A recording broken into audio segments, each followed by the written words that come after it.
തീരുമാനത്തോടുകൂടിയാണ് ഞങ്ങൾ വന്നിരിക്കുന്നത്. ഞങ്ങൾക്ക് ഈ അധികാരം നൽകിയത് സർവസൃഷ്ടിയായിരിക്കുന്ന യേശു തന്നെയാണ്. കർത്താവായ യേശു വിളിച്ചു പറഞ്ഞു കൽപ്പിച്ചു, നിങ്ങൾ ഭൂലോകമൊക്കെയും പോയി സർവസൃഷ്ടികളോടും സുവിശേഷം പ്രസംഗിക്കുകയും വിശ്വസിക്കുകയും സ്നാനമേൽക്കുന്ന രക്ഷിക്കപ്പെടും, അല്ലാത്തവർ നിത്യശിക്ഷാവിധിയിലാകപ്പെടും. ഞങ്ങളിവിടെ പ്രസംഗിക്കാൻ കാരണം ഒരു കാര്യം, പ്രധാനപ്പെട്ട കാര്യം രണ്ടുണ്ട്. ഒന്ന്, നമുക്കൊരു മരണമുണ്ട്. രണ്ട്, യേശുക്രിസ്തു വീണ്ടും വരാറായി. ഒന്നാമത്തെ വരവ് മനുഷ്യാവതാരം എടുത്തത് പാവികളെ സ്നേഹിച്ചാണ് വന്നത്. പാപത്തിൽ നിന്ന് വിടുതൽ പറയുവാനായിരിക്കുന്ന സന്ദേശം ലോകത്തോട് അറിയിച്ചു. ഉപമയിലൂടെ നമുക്ക് മനസ്സിലാകുന്ന ഭാഷയിലൂടെ എല്ലാവർക്കും മനസ്സിലാകാൻ പറ്റുന്നതായിരിക്കുന്ന അവരവരുടെ ഭാഷയിൽ ബൈബിള് നമുക്ക് ലഭ്യമാക്കി തന്നു. തേരെ പ്രസംഗിച്ച് കേൾപ്പിക്കുന്നത് ഒരു വ്യക്തി പോലും നിത്യനരകത്തിൽ വീഴരുതെന്ന് ദൈവം തമ്പുരാൻ ആഗ്രഹിക്കുന്നുണ്ട്. അതുകൊണ്ട് കർത്താവായ യേശു ക്രിസ്തുവിനെ ഹൃദയത്തിൽ വിശ്വസിക്കുകയും ഞാൻ പാപിയാണെന്ന് സമ്മതിച്ചുകൊണ്ട് പാപം ഏറ്റുപറഞ്ഞ് ഉപേക്ഷിക്കുകയും ചെയ്യുന്നവൻ രക്ഷിക്കപ്പെടും. ആ രക്ഷയുടെ സന്ദേശം ഞങ്ങൾ അറിയിക്കുവാനാണ് വീട് തോറും ഗ്രാമം തോറും പട്ടണം തോറും ലയത്തിന്റെ ഫ്രണ്ടിൽ നിന്നോട് ഞങ്ങൾ സംസാരിക്കുന്നത്. ദയവായിട്ട് ഇതൊരു മതപരിവർത്തനമല്ല, ഒരു മതത്തിലേക്ക് കൊണ്ടുപോകാനല്ല. ക്രിസ്തു മതം എന്ന് പറയുന്ന മതം സ്ഥാപിക്കുവാനല്ല യേശു വന്നത്, പാപികളെ രക്ഷിപ്പാൻ. പാപത്തിന്റെ ശമ്പളം മരണമാണ്. ആ നിത്യമരണത്തിൽ നിന്ന് രക്ഷപ്പെടുവാൻ ഏകമാർഗം യേശു ക്രിസ്തു തന്നെയാണ്.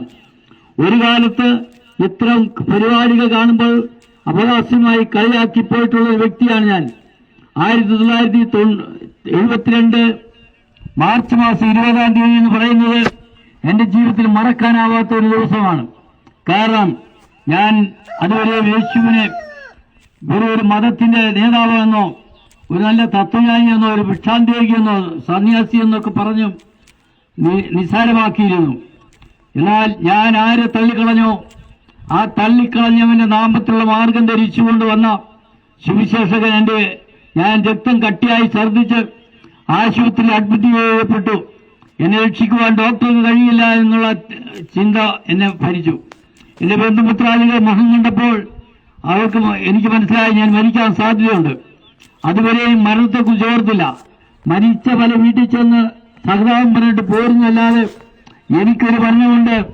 ആ മരണത്തിന് മുമ്പ് എന്ത് ചെയ്യണം എന്ത് ചെയ്യരുത് എന്ന് തീരുമാനിക്കുവാനായിരിക്കുന്ന ഇടവേളയാകുന്ന മരണവും ജീവനത്തിന്റെ ഇടയ്ക്കുള്ള അല്പനിമിഷം അല്പവർഷം നമ്മൾ തോന്നിയ പോലെ നടന്ന് മദ്യപാനം മയക്കുമരുന്നും കഴിച്ച് ഭാര്യയെ തല്ലി ഭർത്താവിനെ അപമാനിച്ചു. മാതാപിതാക്കൾക്ക് തലവേദന ഉണ്ടാക്കുന്ന തലമുറകളായി വർദ്ധിച്ചു. ഇതൊക്കെ അന്ത്യകാല ലക്ഷണങ്ങളാണ്. ഇതൊക്കെ എങ്ങനെയുള്ള ജീവിതം നയിച്ച ഞങ്ങളെ തേടി യേശു വന്നു. സുവിശേഷകരിലൂടെ രക്ഷിതാവായ യേശു ക്രിസ്തുവിനെ മനസ്സിലാക്കി തന്നപ്പോൾ അദ്ദേഹം പറഞ്ഞു, ജോസേ, നീ മരിക്കത്തില്ല, നീ യേശുവിനെ രക്ഷിതാവായി സ്വീകരിക്കും. നിന്റെ പാപം ഉപേക്ഷിച്ചുകൊണ്ട് ഏറ്റുപറഞ്ഞ് ഉപേക്ഷിച്ചുകൊണ്ട് എന്റെ കൂടെ പ്രാർത്ഥിക്കാൻ പറഞ്ഞു. ഞാൻ പ്രാർത്ഥിക്കാം, നിനക്കൊരു വിടുതലുണ്ടാകും. അന്ന് ഞാൻ അതുവരെയും മരണമെന്ന് പറയുന്ന ആ സത്യത്തെക്കുറിച്ച് കൂടുതൽ അറിയത്തില്ല. മരണത്തോടുകൂടി നരകത്തിലെ സ്വർഗത്തിലെ പോകുമെന്ന് അറിയില്ല. എന്നാൽ അദ്ദേഹം നിമിഷാർത്ഥം കൊണ്ട് പറഞ്ഞ നിത്യത്തിന്റെ മാർഗമാണ് യേശു ക്രിസ്തുവിനെ കുറിച്ച് മനസ്സിലായപ്പോൾ മരിക്കാൻ പോയ എന്നെ രക്ഷിക്കാൻ ഞാൻ എല്ലാ മുക്കിലും മൂലയിലും ആൾക്കാർ കേട്ടാലും കേട്ടില്ല, അറിവുറപ്പുക കണ്ടാലും കളിയാക്കിയാലും നിന്ദിച്ചാലും പരിഹസിച്ചാലും ഭയപ്പെടാതെ ഈ സാക്ഷ്യം ഞാൻ പറയുന്നു. ഞാൻ തീരുമാനമെടുത്തു. പൂർണ്ണവരെ അത്ഭുതം എന്ന് പറയട്ടെ, നിമിഷാർത്ഥം കൊണ്ട് യേശു ക്രിസ്തുവിനെ ഹൃദയത്തിലെ സ്വീകരിച്ചേ ഉള്ളൂ. ഒരു 10 പൈസയുടെ മുഴക്കം എനിക്കുണ്ടായില്ല. ഒരു നേർച്ച കാഴ്ച കൊടുക്കേണ്ടി വന്നില്ല. ഉപദേശിക്ക് പോലും പണം കൊടുക്കേണ്ടി വന്നില്ല. ഹല്ലേലൂയ, സ്തോത്രം. എന്നാൽ സൗജന്യമായി എന്നെ രക്ഷിച്ചു. ഒരു പൈസ കൊടുക്കാതെ ഹൃദയം മാത്രം സമ്മാനിച്ചപ്പോൾ, കർത്താവേ, എനിക്ക് പ്രാർത്ഥിക്കാൻ അറിയത്തില്ല, നീ രക്ഷിതാവെന്ന് അറിയത്തില്ല, ഇദ്ദേഹം പറഞ്ഞനുസരിച്ച് രക്ഷിതാവായി ഞാൻ സ്വീകരിച്ചാൽ എനിക്കൊരു വിടുതൽ കിട്ടിയാൽ എനിക്ക് ആവശ്യമുള്ള കാലത്തോളം ലോകത്തിൽ എവിടെ പോയി പറയണമെന്ന് പറഞ്ഞാലും ഞാൻ ഈ സാക്ഷ്യം പറയാം. അതുകൊണ്ടാണ് എന്നെ രക്ഷിച്ച, എനിക്ക് ജീവൻ നൽകി 71-ാമത്തെ വയസ്സിൽ കഴിഞ്ഞ എനിക്കിപ്പോഴും ആരോഗ്യത്തിൽ നടക്കുവാൻ കഴിഞ്ഞ യേശു ക്രിസ്തു നിന്റെ ജീവിതത്തിൽ സ്വീകരിച്ചാൽ നിന്റെ കുടുംബജീവിതം ഭദ്രമാകും, സമാധാനമുണ്ടാകും, കുഞ്ഞുങ്ങൾ മര്യാദയ്ക്ക് ജീവിക്കും. മാതാപിതാക്കളെ അനുസരിക്കാതെ മാതാപിതാക്കൾ കൊല്ലണമെന്ന് പറഞ്ഞ് നടക്കുന്ന തലമുറകൾക്ക് വിടുതലുണ്ടാകണമെങ്കിൽ കർത്താവ് യേശുവിനെ സ്വീകരിക്കുക, കർത്താവ് യേശു വിശ്വസിക്കുക. എന്നാൽ നീയും നിന്റെ കുടുംബവും രക്ഷപ്രാപിക്കും. രക്ഷമാർഗം യേശു ക്രിസ്തു മാത്രമാണ്. അവരാണ് സൃഷ്ടിച്ചത്. അവന് വേണ്ടി ജീവിക്കുവാൻ തയ്യാറായാൽ നിന്റെ ജീവിതത്തിൽ ഭാഗ്യകരമായിരിക്കുന്ന ഒരു നല്ല കുടുംബജീവിതം, അതിനന്തരമായി മരണാനന്തരമുള്ള നിത്യശിക്ഷാവധിയാകുന്ന നരകത്തീയുടെ വിടുതലുണ്ടാകുമെന്ന് പറഞ്ഞുകൊണ്ട് ഞാൻ നിങ്ങൾക്ക് ഏവർക്കും കർത്താവ് യേശു ക്രിസ്തു നാമത്തിൽ സ്വാഗതം വരുകയാണ്. ഇപ്പോൾ ജോജോ ബ്രദർ മുമ്പോട്ട് വന്ന് തന്റെ അനുഭവത്തിലൂടെ കർത്താവിനെ കുറിച്ച് സംസാരിക്കുന്നതാണ്.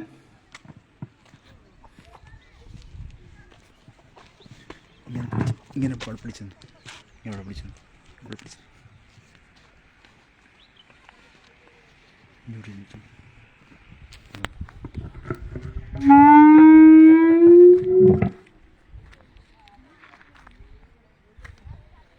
ഇങ്ങനെയല്ലേ അതോ ഇങ്ങനെയോ?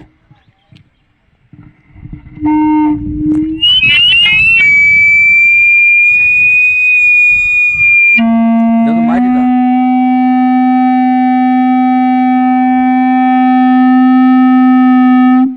തീരെ അക്ഷരം ഇത് തന്നെ ഇത്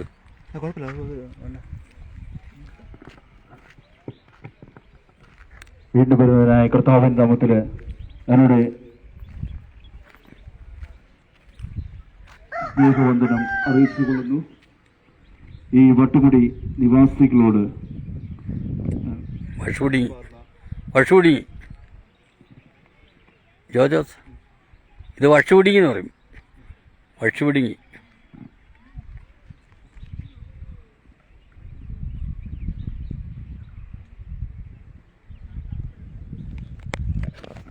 വട്ടുമുടി നിവാസികളോട് ഒന്ന് മാത്രം പറയുന്നു.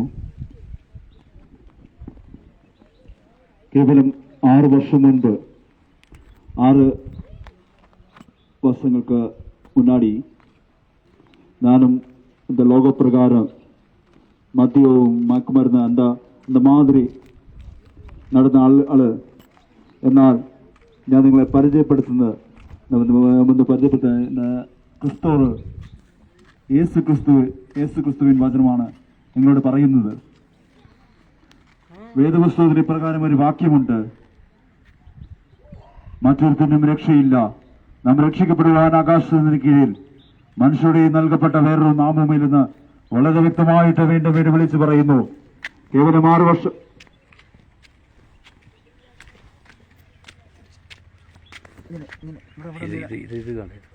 കുഴപ്പമില്ല.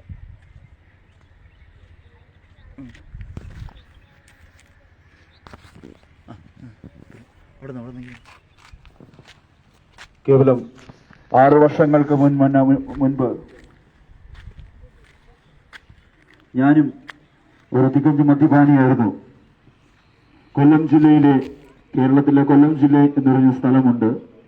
കൊല്ലം ജില്ല കൊയിലോൺ அந்த ജില്ലയില് ശാസ്താംകോട്ട മാവട്ടത്തില് എനിക്കിപ്പോ 37 വയസ്സായിച്ച് കേരളത്തില് തമിഴ്നാട്ടിൽ വന്ന് മധുരയില് സെന്റ് മൈക്കിൾ പുനിത മൈക്കിൾ കോളേജില് MBA പണിയിருக்கு. എന്നാൽ அந்த ഡിഗ്രി എല്ലാം താത്തു വെച്ചിട്ട് ലോകപ്രകാരമുള്ള ജോലിയെല്ലാം ഞാൻ കീഴ വെച്ചിട്ട് കർത്തരുടെ നാമത്തിൽ ഇങ്ങ ഇടുക്കിയില് വട്ടുമുടി നിവാസികൾ നടുവില് വന്നിരിക്കാറ്. ഒന്ന് മാത്രം சொல்றேன். പരിശുദ്ധ വചനത്തില് ഇപ്രകാരം ഒരു വാക്യം, മലയാളത്തിൽ ഇപ്രകാരം വാക്യം ഇருக்கு: ഒരുത്തൻ ക്രിസ്തുവിലായാൽ അവൻ പുതിയ സൃഷ്ടിയാകുന്നു, ഇതാ പഴയത് കഴിഞ്ഞുപോയി, ഇതാ സകലവും പുതിയതായി തീർന്നിരിക്കുന്നു എന്ന് ഒരു വേദപുസ്തകത്തിലെ ഒരു വാക്യമുണ്ട്. പ്രിയപ്പെട്ടവരെ, ഒന്ന് മാത്രം നിങ്ങളോട് പറയുന്നു: നിങ്ങൾ മദ്യത്തിനും മയക്കുമരുന്നിനും അടിമയായ ഒരു വ്യക്തിയാണെങ്കിൽ, നിങ്ങളുടെ സമൂഹത്തിൽ നിങ്ങൾ തള്ളപ്പെട്ട വ്യക്തിയാണെങ്കിൽ, ഞങ്ങൾ ഈ വിതരണം ചെയ്യുന്ന ഞങ്ങളുടെ കയ്യിൽ തമിഴ് ട്രാക്ട് ഞങ്ങളുടെ കയ്യിൽ കുറവാണ്. എന്നാൽ നിങ്ങൾക്ക് ആവശ്യമുണ്ടെങ്കിൽ ഞങ്ങൾ ഫോൺ നമ്പർ മലയാളം ട്രാക്ടിന്റെ അടിയിൽ നമ്പറുണ്ട്. ആർക്കെങ്കിലും ആവശ്യമുണ്ടെങ്കിൽ ഞങ്ങൾ ഇത് വിളിച്ചു പറയുന്ന ഞങ്ങൾ ഈ വിതരണം ചെയ്യുന്ന ട്രാക്റ്റിലൂടെ യേശു കർത്താവ് നിങ്ങളെ ക്രിസ്തുവർ നിങ്ങളെ വിടിവിപ്പാറ്, കണ്ടിപ്പാ വിടിപ്പാറ്.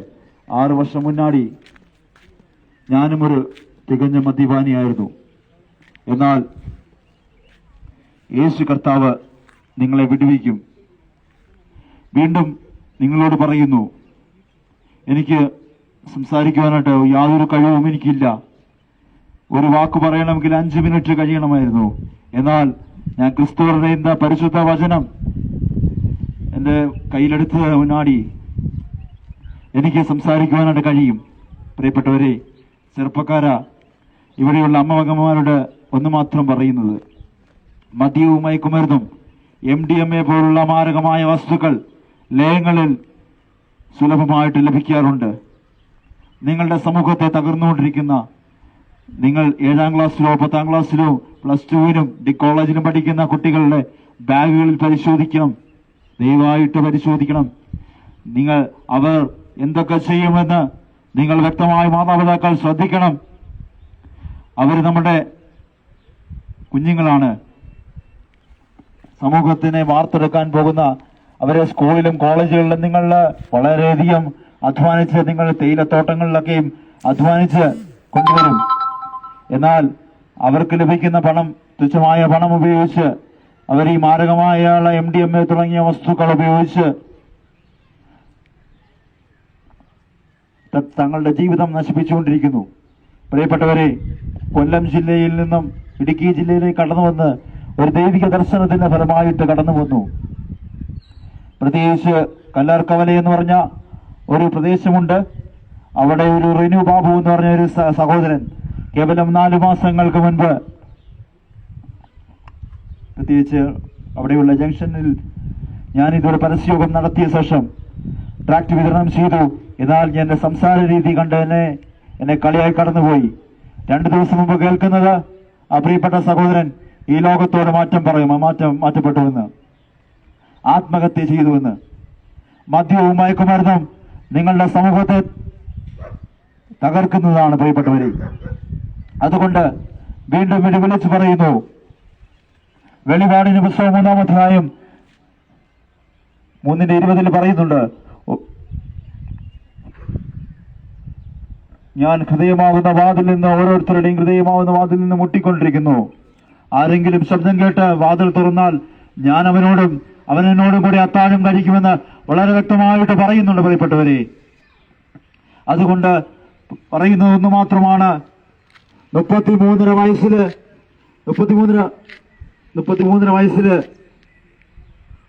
തന്റെ ചങ്കിലൊച്ച് ചോര തന്ന് ഊറ്റി തന്ന് നമ്മളെ രക്ഷിച്ച യേശു കർത്താവ് എന്നൊരു ചരിത്ര പ്രശ്നമുണ്ട്. പാലസ്റ്റീനിലെ പച്ചമണ്ണിൽ ജനിച്ച ഒരു വ്യക്തി.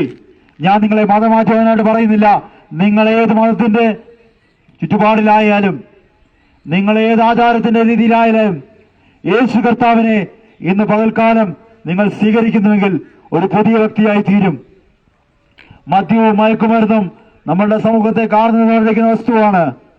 നമ്മുടെ കുടുംബജീവിതത്തിന്റെ സമാധാനം തകർത്തുകൊണ്ടിരിക്കുന്നതാണ്. ലയങ്ങളിലുള്ള സാധാരണപ്പെട്ട കുടുംബങ്ങളുടെ എത്രയോ കുടുംബങ്ങൾ നശിച്ചുകൊണ്ടിരിക്കുന്നു.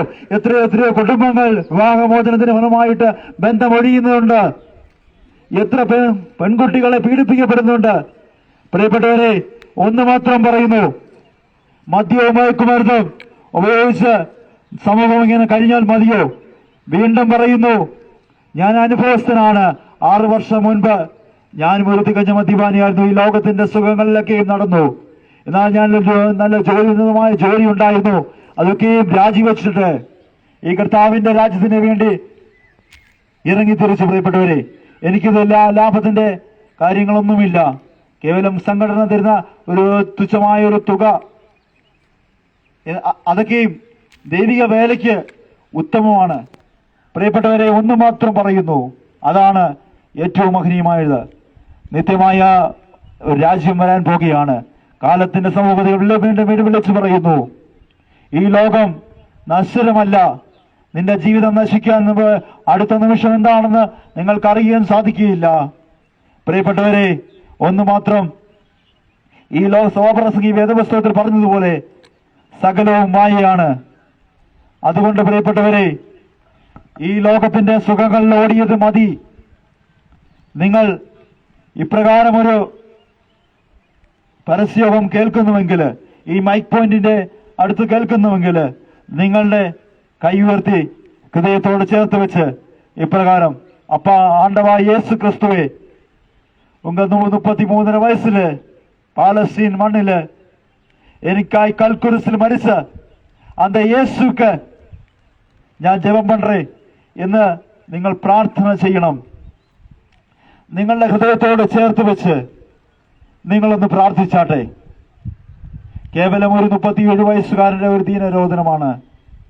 ഞാനും ഒരു തികഞ്ഞ മദ്യപാനിയായിരുന്നു. ലോകപ്രകാരമൊക്കെയും നടന്ന വ്യക്തിയാണ്. പ്രിയപ്പെട്ട എന്റെ കൊച്ചനുജ, മദ്യവും മയക്കുമരുന്നും നിങ്ങളെ തകർക്കരുത്. നിങ്ങൾ സ്കൂളിലും കോളേജുകളിലും പഠിക്കുന്നത് നിങ്ങളുടെ മാതാപിതാക്കളുടെ സ്വപ്നം പൂവണിക്കാൻ വേണ്ടിയാണ്. അല്ലാതെ മദ്യവും മയക്കുമരുന്നും നിന്ന് ആത്മഹത്യക്ക് വിധേയമായിട്ട് കുടുംബം തകർക്കാനുള്ളതല്ല. പ്രിയപ്പെട്ടവരെ, ഈ ലയത്തിന് വിധമായ ആത്മഹത്യയും പ്രശ്നങ്ങളും പ്രതികൂലങ്ങളൊക്കെയും നടക്കുന്നുണ്ട്. പ്രിയപ്പെട്ടവരെ, ഇടുക്കി ജില്ലയിലെ പല ലയങ്ങളിലും ഇത് തന്നെയാണ് അവസ്ഥ. എത്രയോ ചെറുപ്പക്കാരുകൾ 25 വയസ്സിനും 37 വയസ്സിനും 34 വയസ്സിനും ഇടയിൽ വെച്ച് ആത്മഹത്യ ചെയ്യുന്നു. ആത്മഹത്യ ഒരു ഭീരുവിന്റെ ലക്ഷണമാണ്. സ്വർഗസന്നിധിയിൽ പോലും അവന് സ്ഥാനമില്ല. വേദപുസ്തകത്തിലെ ക്രിസ്ത്യാനികളുടെ വേദപുസ്തകത്തിൽ ഇപ്രകാരം ഒരു വാക്യമുണ്ട്: ജീവന്റെ പുസ്തകത്തിൽ പേരെഴുതി കാണാത്ത ഏവനെയും അവൻ സ്വർഗത്തിന്റെ സന്നിധിയിൽ അവൻ കയറ്റുകയില്ല. സ്വർഗരാജ്യം അവൻ അവകാശിയാക്കി തീരുകയില്ല. പ്രിയപ്പെട്ടവരെ, ആത്മഹത്യ ഒരു ഭീരുവിന്റെ ലക്ഷണമാണ്. നമ്മളുടെ കുടുംബത്തിന് വേണ്ടി, നമ്മളുടെ മാതാപിതാക്കളുടെ വേണ്ടി നമ്മൾ പഠിച്ച് ഉന്നതമായ ജോലികൾ വാങ്ങി കുടുംബത്തിന്റെ നല്ലൊരു ഭാവി നോക്കേണ്ടതിന് പകരം ഈ മദ്യവും മയക്കുമരുന്ന് ഉപയോഗിച്ചുകൊണ്ട് നിങ്ങൾക്ക് എന്ത് പ്രയോജനമുള്ളൂ? എന്റെ സഹോദര, എന്റെ ഓരോ കുടുംബാംഗങ്ങൾ അധ്വാനിക്കുന്നുണ്ട്. ഇലയങ്ങളില്, തേയിലത്തോട്ടങ്ങളില് വളരെയധികം കഷ്ടപ്പെട്ട് അധ്വാനിക്കുന്നുണ്ട്.